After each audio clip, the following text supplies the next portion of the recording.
Nós vamos hoje ouvir a palavra do Senhor Jesus com o diácono Bruno, em nome de Jesus. Jesus preparou uma palavra através desse varão abençoado, em nome de Jesus. Deus abençoe. Boa noite, igreja. A paz do Senhor Jesus. Amém. Sejam todos bem-vindos, tá? Nós estamos hoje celebrando o culto ao Senhor e é muito importante que estejamos todos fortes. A Bíblia diz que a alegria do Senhor é a nossa força. Então, não depende de você estar alegre. Depende do Senhor estar alegre com o que você está fazendo. Porque se Deus estar alegre contigo, Ele te dá força. Porque a alegria do Senhor é a sua força. Então, se você faz algo para Deus que alegra o coração dEle, certamente a força dEle virá até você. Porque às vezes você pode estar forte, mas pode estar entristecendo o coração de Deus. É melhor que estejamos fracos e fazendo o Senhor alegre, que a força do Senhor, ela habita na nossa fraqueza. O poder de Deus, Ele atua na nossa fraqueza. Eu tenho aprendido com Deus uma coisa, irmãos. Além de confessar as nossas fraquezas, nós também devemos confessar a nossa força. Porque às vezes a gente está com tanta força para fazer algumas coisas que a gente acaba se atrapalhando. Então às vezes a gente também tem que confessar a Deus que estamos muito fortes, que é para Ele nos dar domínio sobre aquilo que nós estamos fazendo. Porque às vezes eu já fiz coisas com tanta força, com tanto ímpeto, que eu acabei estragando algumas coisas na minha vida. Então a gente tem que confessar as nossas fraquezas, nós também devemos apresentar a Deus a nossa força. Por quê? Para que Ele venha trazer para nós um equilíbrio. É nesse equilíbrio que nós vamos vencer a batalha, amém? Irmãos, hoje eu estou muito feliz, nasceu o meu primeiro neto, Anthony. Eles não sabem de quem é filho, mas sabem de quem é neto. É parecido com avô. Filhos são bons, mas netos são melhores ainda. Dizem por aí que netos são filhos com recheio, né? São aquelas coisas recheadas que você desfruta ainda mais. Então que esse meu coração alegre não venha ser uma ousadia para você se entristecer e achar que a alegria é só de uma pessoa. Enquanto você estar aqui hoje sentado, o Senhor vai trabalhar em todas as coisas, inclusive naquilo que você está pedindo a Ele.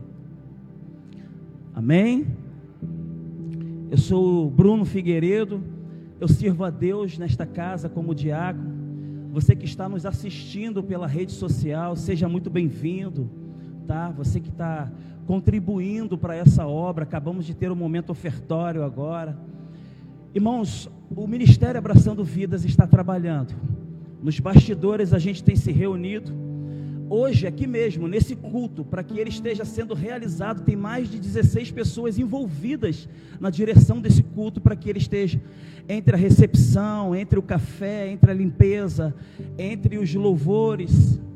Então nós estamos trabalhando nos bastidores, e nós estamos trabalhando firme, para que a gente possa ainda mais estar trabalhando, para estar investindo em vidas. Então a gente tem esse compromisso com aquilo que você dizima, com aquilo que você oferta. E eu queria muito abrir esse espaço no culto, antes de pregar, para agradecer por tudo que vocês têm feito, por todos os colaboradores dessa obra. Pastor Carlos, ele não vai fazer nunca e nada fez sozinho. É com a colaboração de todos. E eu queria muito ser grato a todos vocês, em nome da igreja, do ministério, e nós estamos trabalhando forte. E tem vaga se você quiser trabalhar conosco também. Se aproxime, faça parte desse time, desse corpo, esteja conosco, não fique tímido. Aproxime-se do pastor e diga: pastor, eu quero também trabalhar nessa obra, eu quero estar inserido no corpo, amém? Irmãos, quem estava aqui semana passada? O evangelista Marcos Vinícius Peixoto, ele trouxe uma palavra, e ele veio trazendo uma palavra sobre unidade do corpo, para que todos nós estivéssemos caminhando nessa mentalidade. E eu queria dar uma continuidade sobre tudo isso. Por quê? Porque formou em nós um pensamento. E se o corpo tem uma cabeça, o cabeça está contribuindo para que o movimento do corpo, nós precisamos estar sintonizados com aquilo que nós pensamos e agimos. Então foi uma palavra que explodiu o meu coração, fez assim, ó. E ontem eu estava ao que nós precisamos estar pensando juntos como corpo. Porque não vai adiantar eu pensar numa coisa, você pensar em outra, tudo bem, as coisas funcionam para o reino. Mas nós vamos precisar estar consciente daquilo que nós estamos trabalhando junto com Deus para realizar as coisas que Cristo está ordenando para que sejam feitas. Porque a unidade, ela vai trazer a cobertura. Um princípio de unidade começa lá em Gênesis, no capítulo 9, versículo 21. Noé vai plantar uma vinha, ele tinha acabado de sair da arca, ele plantou uma vinha e ficou embriagado. Um dos seus filhos, que é Cã, viu seu pai nu e escarneceu do seu pai e foi avisar aos irmãos. Os dois irmãos juntos viu aquela situação, pegou uma coberta e de costas cobriu o seu pai. Então uma pessoa escarneceu do seu pai, mas duas pessoas juntas, em unidade, ela trouxe cobertura para um corpo. Então todas as vezes que a gente andar em unidade, nós vamos alcançar uma cobertura para o corpo. Então esse foi o princípio de uma unidade. Então devemos trabalhar juntos. O corpo de Deus, que é a igreja, o corpo de Cristo, precisa estar junto, unido, trabalhando e forte. São 3 visões que vão alcançar ainda mais o mundo nesses dias: reino de Deus, governo do Espírito e corpo de Cristo. Você precisa estar sintonizado com essas 3 visões. O reino de Deus é a vontade soberana do eterno que vai acontecer. O governo do Espírito, não adianta você seguir os seus desejos, vai ser realizado aquilo que o Espírito está ministrando sobre a tua vida. O corpo de Cristo, precisamos andar em comunhão, para que a gente entenda tudo aquilo que o Rei está fazendo através do Espírito, e o corpo vai ser movimentado dessa forma, amém? Então, vamos lá, Gênesis no capítulo 33, versículo 12, cadê aquele fundo musical, Wallace, Rúbia? Gênesis 33, versículo 12, e nós vamos ler até o finalzinho do versículo 12, do capítulo 33.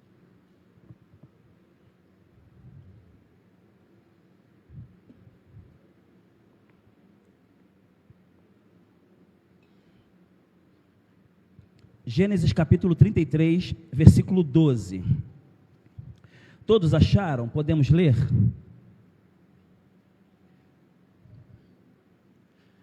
Gênesis 33, capítulo 33, versículo 12. Então diz assim a palavra do Senhor: e disse, caminhemos e andemos, e eu partirei adiante de ti.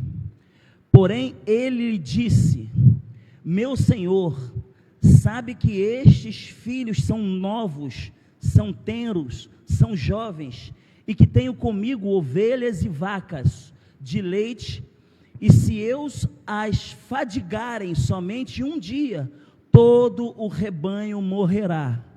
Ora, passe o meu Senhor adiante da face do seu servo, e eu irei como guia, pouco a pouco, conforme o passo do gado, que está adiante da minha face, e conforme o passo dos meninos, até que chegue ao meu Senhor em Seir. E Esaú disse, deixarei logo contigo desta gente que está comigo. E ele disse, para que é isso? Basta que eu ache graça aos seus olhos do meu Senhor.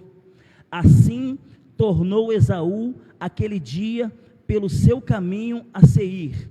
Jacó, porém, partiu para Sucote e edificou para si uma casa. Repita comigo, edificou para si uma casa e fez cabanas para o seu gado, Por isso chamou o nome daquele lugar de Sucote. Versículo 18: e chegou Jacó salvo à cidade de Siquém, que está na terra de Canaã, quando vinham de Padã Arã, e fez o seu assento diante da cidade, e comprou uma parte do campo em que estendera a sua tenda da mão dos filhos de Amor, pai de Siquém, por 100 peças de dinheiro, e levantou ali um altar. Repita comigo: e levantou ali um altar, e chamou-lhe Deus, o Deus de Israel. Você pode aplaudir ao Senhor por essa palavra? Glorifica o nome dEle.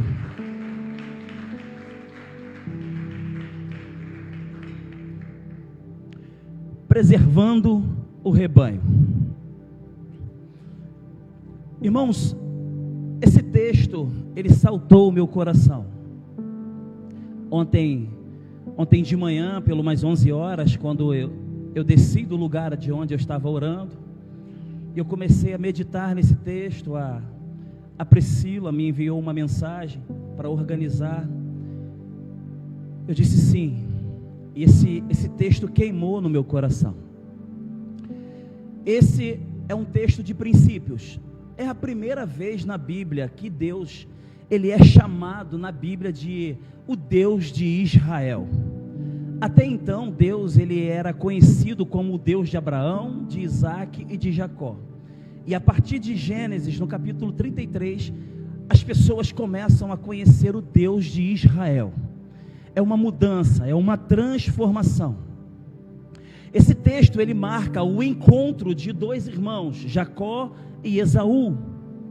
Antes de Jacó se encontrar com o seu irmão Esaú, ele vai vir de um encontro com Deus no capítulos anteriores, e ele agora vai ter um encontro legal com o seu irmão. Você só pode ter um encontro legal com a igreja, com o seu irmão, depois que você passa por um encontro real com Deus.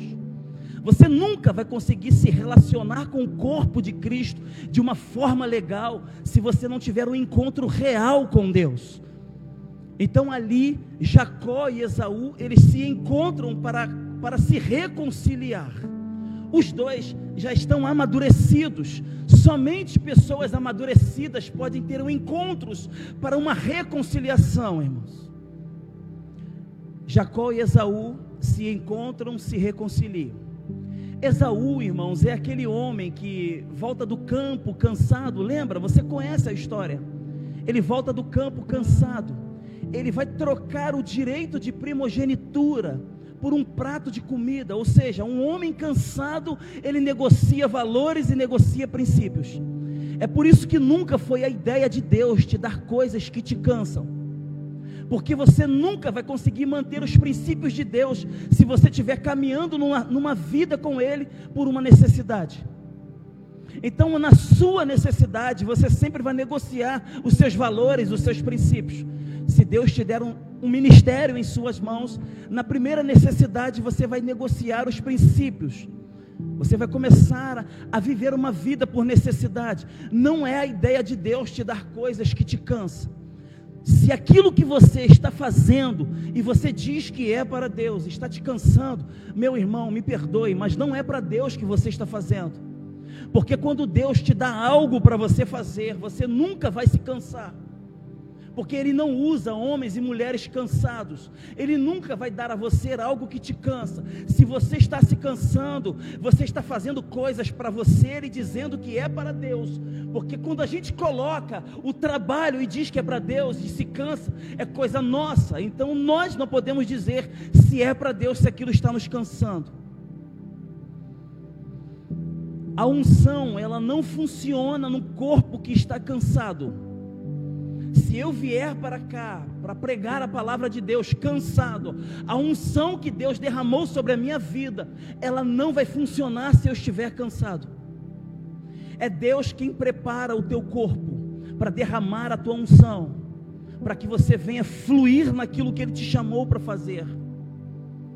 A única coisa que você e eu precisamos fazer é encontrar um lugar em Deus para descansar nele. Porque quando você descansa em Deus, Ele te dá entendimento para você trabalhar. Trabalhando com entendimento, você não se cansa. Por quê? Porque Ele renova as suas forças. Então nós precisamos encontrar esse lugar de descanso em Deus.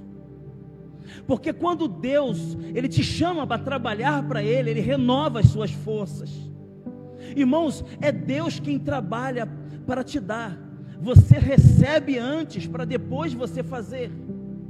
Quando Israel estava no Egito, Israel precisava trabalhar para ganhar o pão, não é isso?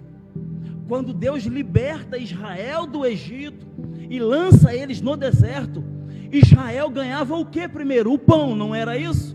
E depois trabalhava. No lugar em Deus, você não trabalha para comer o pão, você come o pão das mãos dele primeiro, para depois você trabalhar. É por isso que você não se cansa quando você está em Deus, em um lugar em Deus. É Deus quem te dá para depois você fazer. Quando Israel estava no Egito,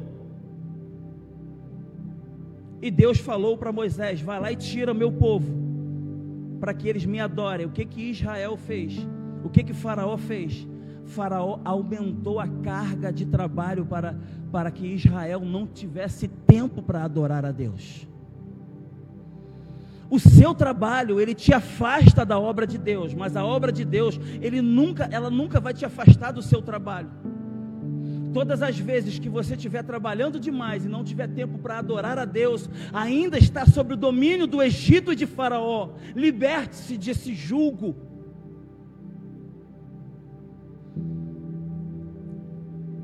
Voltando para o texto, Jacó e Esaú, eles se encontram. Eles vão nascer do mesmo ventre de Rebeca. Havia uma promessa dizendo que o maior ia servir o menor. Então Jacó, ele vai sair da casa do seu pai, ele vai roubar a bênção do seu irmão, ele vai enganar o seu pai, ele vai morar na casa do seu tio Labão. E aí então ele vai começar a prosperar e se tornar um homem muito rico depois que ele começa a fazer as coisas estabelecidas por Deus. E então chegou o dia do encontro. Jacó e Esaú, eles vão se encontrar.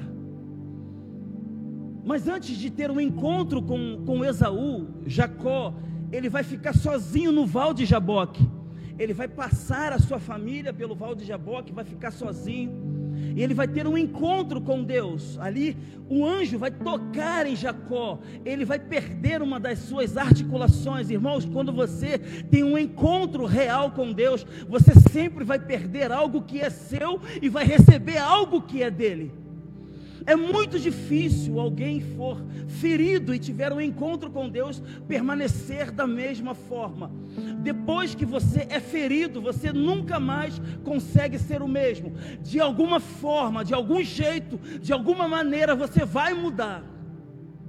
E se você tiver um encontro real com Deus, você nunca mais vai se tornar a mesma pessoa. Você pode até ter um encontro comigo, um encontro com a igreja, um encontro com o teu pastor, sair daqui emocionado e daqui a 2 dias continuar sendo a mesma pessoa. Mas se você tiver um encontro real com Deus, a sua forma de andar, ela nunca mais será a mesma. Você se transforma, você recebe algo que é de Deus. Um detalhe muito interessante nesse encontro de Jacó com Deus, é que ele pede para ser abençoado. Nesse momento que Jacó pede para ser abençoado, ele já era um dos homens mais ricos da terra. Ele já havia recebido de tudo que um homem poderia ter. Mas ele pede para o anjo o abençoar. Por quê? Porque ele sabia que não vale a pena o homem ter de tudo nessa terra, se tudo que ele tem não pode estar debaixo de uma bênção de Deus. Então ali Jacó sai mancando, tem um encontro com Deus, e logo após esse encontro que ele tem com Deus, ele tem uma tarefa muito difícil, ele tem um problema muito sério para resolver. Ele tem que se encontrar com seu irmão para se reconciliar de alguém que ele roubou e ele enganou. E quando ele se encontra com um irmão, ali eles fazem as pazes, eles se reconciliam, eles se abraçam, se beijam, choram. Ali eles fazem uma aliança, eles fazem um concerto entre eles. Não é fácil você se reconciliar com as pessoas que te ferem. Quando você caminha com alguém que te fere e outro dia você vai para casa e essa pessoa vai para a sua, é fácil da gente se reconciliar, mas não é fácil você se reconciliar com pessoas que te ferem e você tem que caminhar do mesmo lado com elas.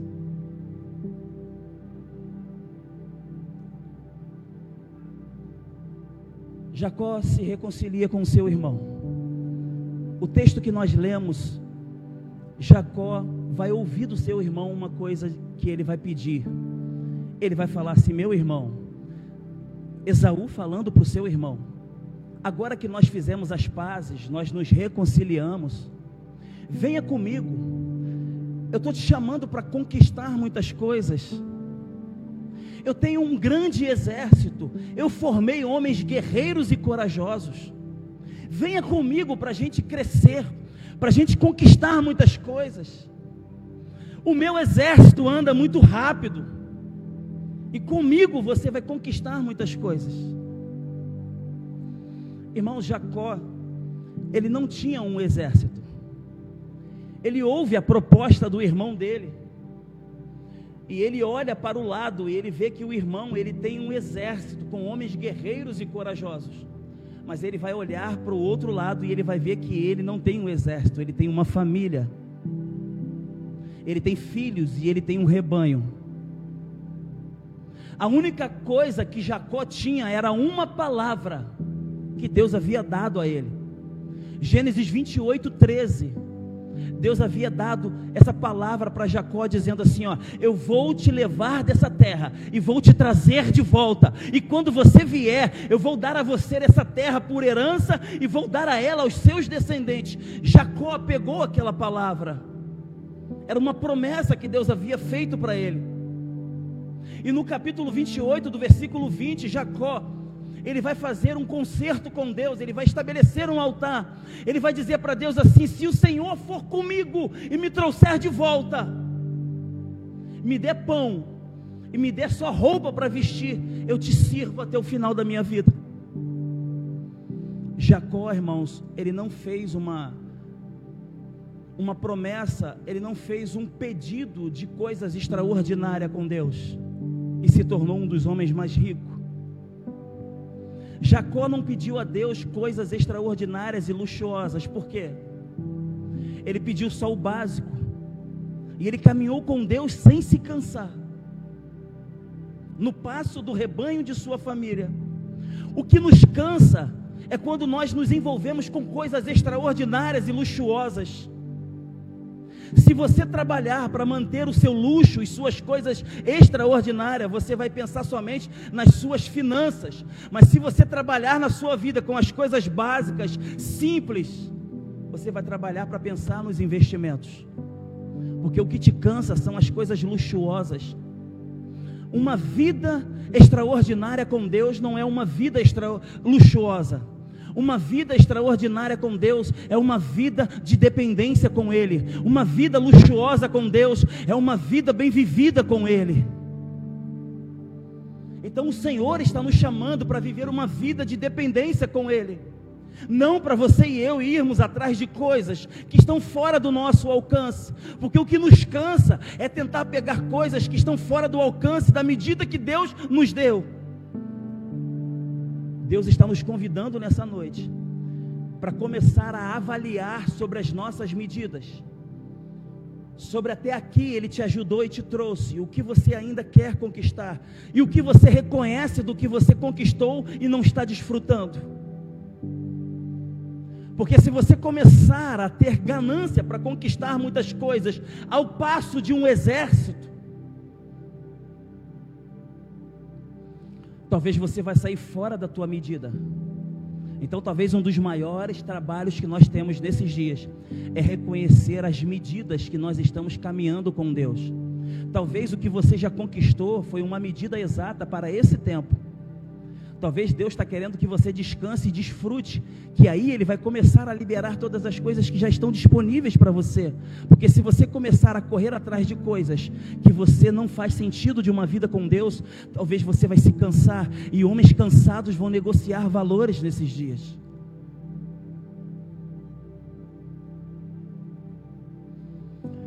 E a partir desse encontro, Jacó e Esaú vão ali fazer um diálogo, onde Jacó vai ouvir uma proposta do seu irmão.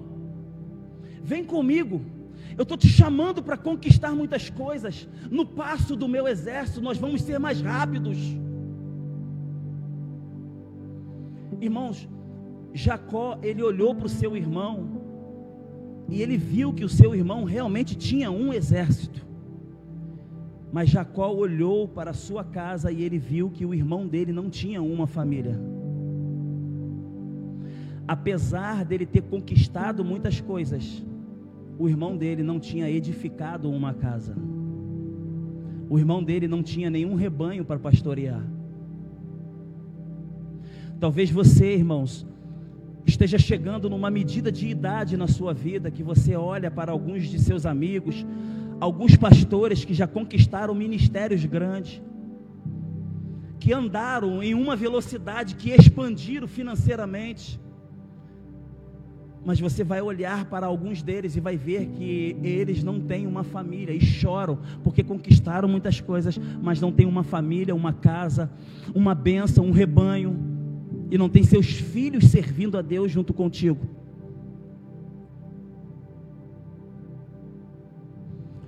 Deus havia tocado na vida de Jacó, irmão. Deus havia transformado a vida de Jacó. Deus havia tocado na casa de Jacó. Deus havia liberado uma promessa para Jacó. Deus havia abençoado o rebanho dele. De fato, irmãos, realmente, Esaú foi um homem que andou muito rápido. Ele andou pelas campinas de Seir. Ele conquistava as coisas com muita velocidade, com muita força. Esaú, o irmão de Jacó, convidara ele para ser um homem próspero, mas em velocidades. Esaú era um homem que conquistava as coisas, desonrando a palavra de Deus. Esaú era um homem que desonrava o seu pai. Ele descumpria as palavras que Deus havia dado para ele. Ele conquistou muitas coisas fora da palavra de Deus. E por que eu estou falando isso nessa noite? Porque em sua vida, em seu ministério, você vai receber convites para você conquistar muitas coisas. E vai chegar um tempo, eu falo isso porque nós estamos lidando aqui com jovens novos que estão casados. Essa palavra é para a igreja que estamos caminhando nesse dia aqui. Talvez você vai olhar para o seu filho, vai olhar para um amigo seu e vai ver que ele está conquistando muitas coisas, mas quando você olhar para a sua casa, você vai ver que você tem um filho, um rebanho. Então você vai precisar olhar se você caminha na velocidade de um exército e não constrói uma casa, ou se você caminha na velocidade da sua casa para preservar o teu rebanho. Porque se você andar na velocidade dos outros, em um exército, talvez você mata os seus filhos e sua casa. Porque Esaú tinha sim um exército, ele tinha um ministério forte, ele tinha um ministério rápido, grande, próspero, mas ele nunca edificou uma casa, ele nunca pastoreou um rebanho. Você vai ouvir, irmãos, Deus de Abraão, de Isaac e de Jacó. Você nunca vai ouvir o Deus de Esaú. Se você prestar atenção, coloca para mim em Malaquias capítulo 1, versículo 3, por favor. Eu jurava que tinha Malaquias, ontem eu vi isso. Tem, achei. Opa, vocês nem avisam, hein? Mas rejeitei Esaú, transformei as suas montanhas em terra devastada e entreguei a sua herança aos chacais no deserto. Na minha versão diz assim, ó: eu odeio Esaú, cabe na sua cabeça um Deus odiar alguém, mas Ele não odeia Esaú, o homem, a pessoa. Ele odeia tudo aquilo que Esaú fez. Esaú fazia todas as coisas para desonrar a Deus, para desobedecer o seu pai. Esaú fazia tudo por pirraça. Acredite, tem pessoas que fazem coisas por pirraça, somente para te aborrecer.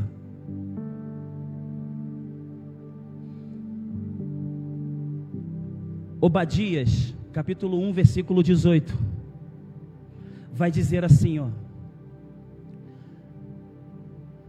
Obadias, a descendência de Jacó será um fogo.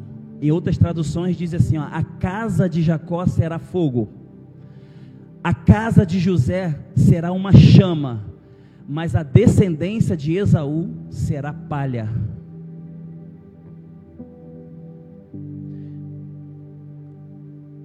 Esse encontro de Esaú com Jacó traz uma capacidade de nós elevarmos ao nível de uma mentalidade. Por quê?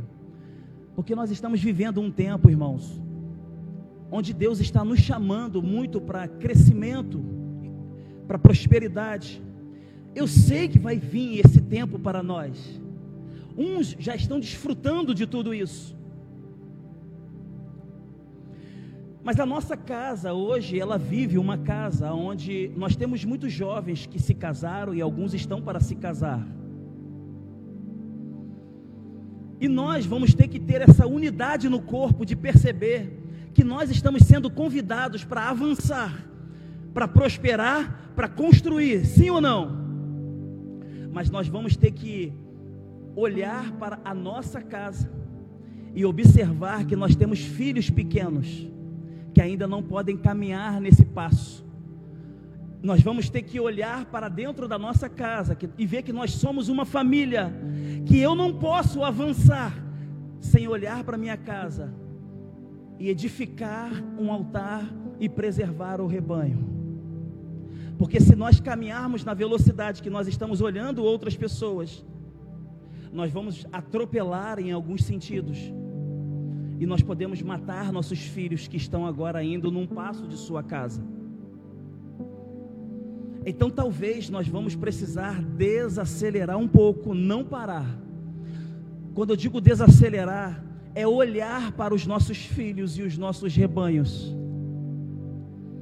Nós temos pessoas que não podem caminhar na velocidade que Deus está nos chamando, e nós vamos ter que trabalhar essa compreensão, porque senão a gente mata o nosso rebanho.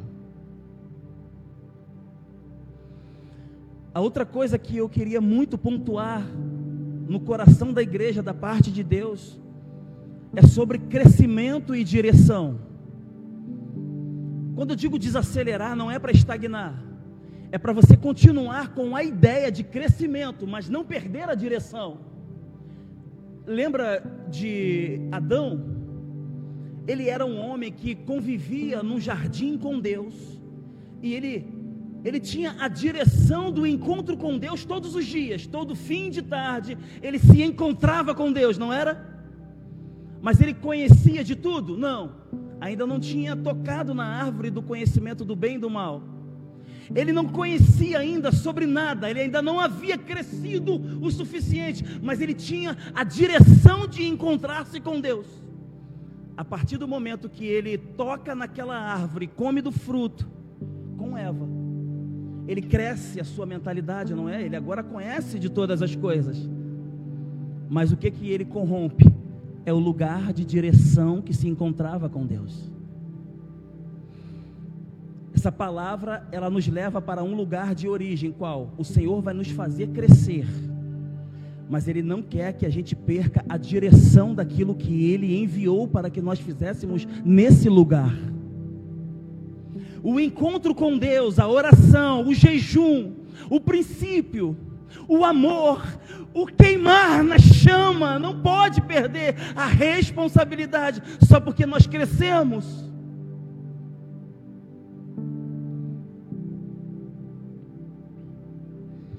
Nós temos uma ideia muito ainda meninos sobre o que é crescimento.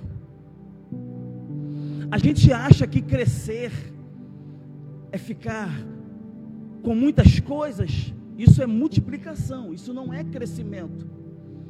O crescimento, ele é natural. Quando você tem um filho e ele cresce, você fica esperando que o seu filho se transforme em 2 crianças, 3? Não, você alimenta ele e ele cresce. A ideia de crescimento do mundo é que você tenha muitas coisas. A ideia de crescimento na Bíblia, com Deus, é que você se alimente de uma palavra e ele desenvolve naturalmente. Numa multiplicação matemática do mundo, você precisa de estratégia. Numa multiplicação de Deus, pela Bíblia, você só precisa de uma palavra. Essa palavra é o que vai nos fazer crescer. Lembra da multiplicação dos peixes?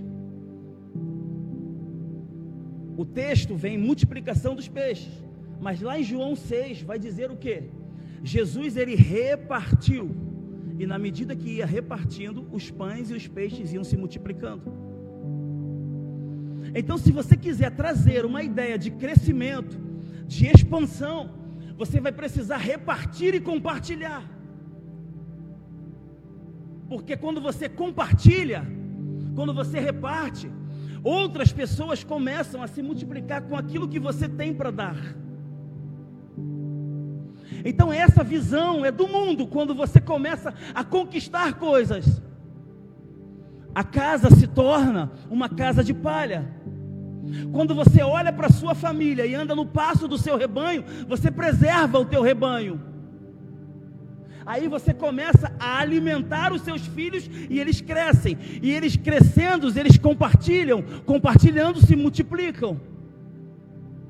Essa é a ideia de Jesus. Nós precisamos compartilhar das ideias de Cristo.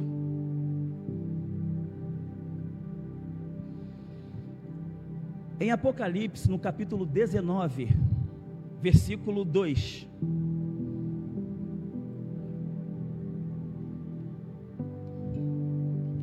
nós vamos ver um acontecimento, uma realidade. A igreja já foi arrebatada, ela está nas nuvens, na eternidade, e ela está glorificando o Senhor. Apocalipse capítulo 19, versículo 2, e ela está dizendo assim: aleluia, aleluia, glória ao Senhor, todos os justos estão glorificando, porque o Eterno está julgando a grande Babilônia, a grande prostituta. Uma igreja transformada subiu e está glorificando. E o que está sendo julgado aqui na terra é a grande prostituta. Deus nunca trabalhou para que a gente se preocupasse para ser grande. Ele sempre trabalhou com Cristo, o Filho dele, para que nós fôssemos transformados. Adão, ele nasceu grande e ele caiu. Jesus nasceu menino, está de pé até hoje. Nós precisamos ter essa mentalidade de reino. Mateus capítulo 6, versículo 19, ele diz que é para você investir numa vida celestial, numa vida eterna. Não tem mais nada eterno do que você se preocupar com a sua vida com Ele. Em uma de suas passagens ele diz assim: ó, louco, louco, pedirão a sua alma. Vale a pena o homem ganhar o mundo e perder a sua alma? Vale a pena você conquistar muitas coisas e perder a sua casa? Que você e eu hoje possamos sair daqui com essa mentalidade, com essa transformação de capacidade de pensar. Porque no que é que você está correndo atrás hoje? No que é que você está edificando hoje? Porque a gente viu que Jacó, ele edificou uma casa, ele estabeleceu um altar. Eu queria que essa palavra hoje trouxesse a gente para um lugar de origem. Qual? Para que você saísse daqui hoje meditando sobre o que você está querendo para a sua vida. Se você está querendo conquistar muitas coisas e não está nem aí para os princípios do que Deus colocou para você, ou se você está preocupado em edificar uma casa, seguir ao passo do seu rebanho, ou se você está preocupado em edificar um altar. Como é que se edifica um altar dentro da sua casa? Venha conosco, nos chama para a mesa, conversa com a gente, pergunta: pastor, eu quero ensinar meus filhos a como ter um altar dentro da minha casa. São 3 altares que a herança judaica deixa muito para nós: é a mesa, é a cama e é o altar de adoração para Deus. Eu vou repetir: Jesus, ele era judeu, então na cultura judaica são 3 altares que eles se preocupam muito: é o leito, que é a cama, é a mesa, aonde você compartilha a comunhão, e o altar de adoração em Deus. Eu gostaria muito que você ficasse de pé nessa noite comigo, para que você orasse junto comigo, irmãos, e você meditasse nessa palavra hoje. Talvez, se você estiver perdido, não tendo uma direção de como fazer com a sua casa nesses dias, Deus vai te dar uma direção.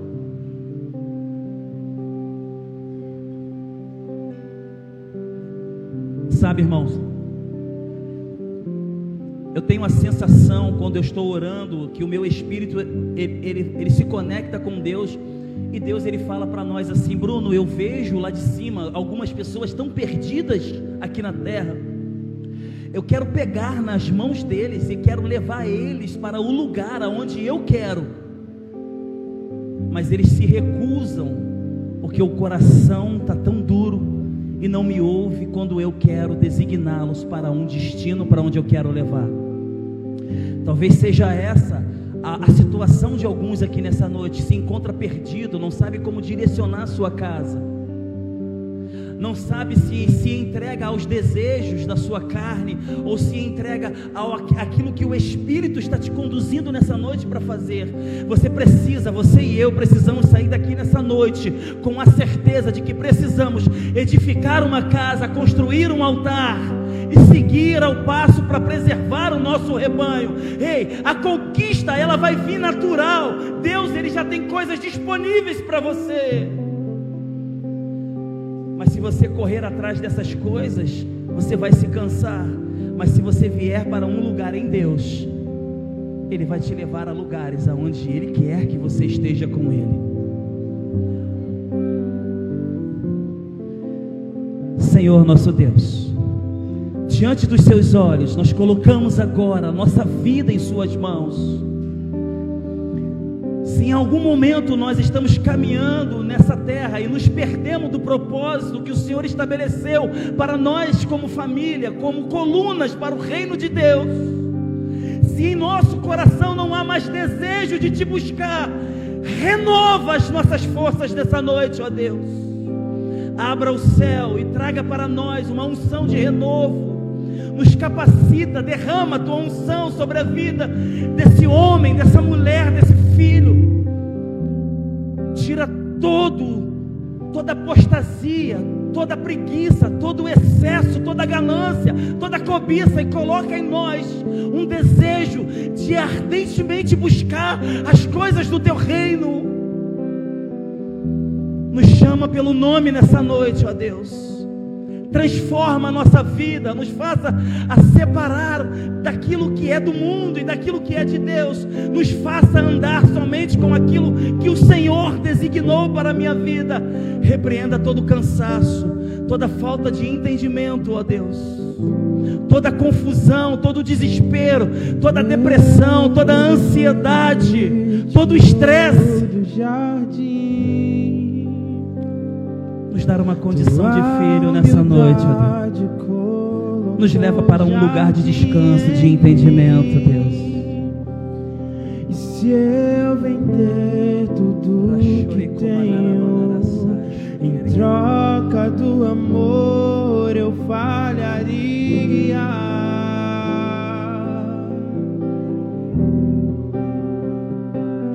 Pois o amor não se compra e nem se merece.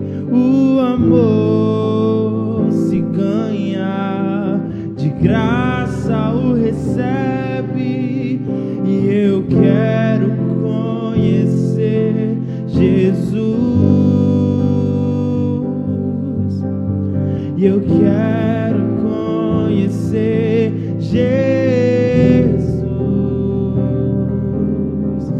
E eu quero conhecer Jesus.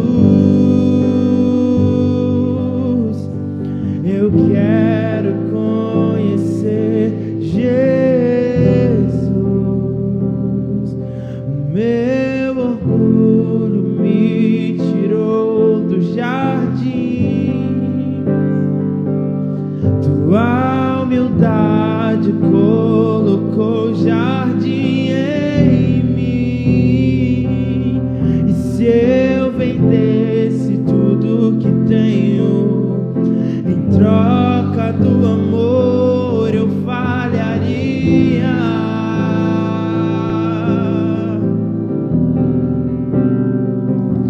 Pois o